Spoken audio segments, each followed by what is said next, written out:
Menjelang pelaksanaan tryout SMA SMK di Kota Denpasar pada bulan Maret mendatang, siswa berupaya mempersiapkan diri dengan baik sehingga berhasil dalam evaluasi pemantapan menjelang ujian sekolah ataupun ujian nasional. Menurut Kabidikmen Disdikpora Kota Denpasar, Wayan Suparte, selain menggunakan private test, pelaksanaan ujian nasional juga akan berbasis komputer. Itu kita harapkan dan malahan kita dorong. Kepala Bidang Pendidikan Menengah Disdikpora Kota Denpasar, Wayan Suparte mengatakan, tryout atau ujian pemantapan siswa SMA SMK rencananya akan digelar dari 14 hingga 16 Maret 2016. Untuk itu diharapkan siswa mulai sekarang mempersiapkan diri untuk mengikuti tryout menjelang pelaksanaan ujian nasional ataupun ujian sekolah. Namun dalam tryout ini, semua sekolah di Kota Denpasar menggunakan paper test dengan 5 paket soal.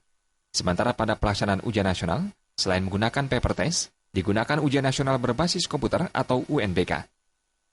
Perlu diketahui bahwa di Denpasar pelaksanaan ujian nasionalnya selain menggunakan paper test juga menggunakan berbasis komputer.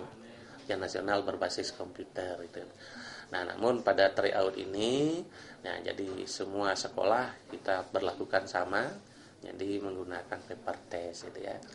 Nah, tapi dengan paket soal 5 paket kita. Ya. Nah, jadi untuk UNBK, jadi di Denpasar ini baru SMA SMK-nya saja, SMP-nya belum, ya.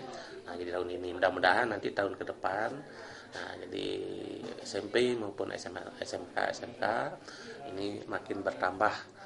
Jadi karena kesiapan daripada perangkat yang ada di sekolah, kemudian kesiapan peserta didik. Ya. Di Denpasar, ujian nasional berbasis komputer UNBK baru bisa dilakukan 11 sekolah SMA SMK. Diharapkan tahun mendatang kesiapan perangkat sekolah dan kesiapan peserta didik dalam menggunakan sistem ujian nasional berbasis komputer semakin meningkat. Pelaksanaan UNBK juga tak hanya di jenjang SMA SMK, tetapi juga SMP di Denpasar. Tera Widya dan Jaya Kusuma, Bali TV.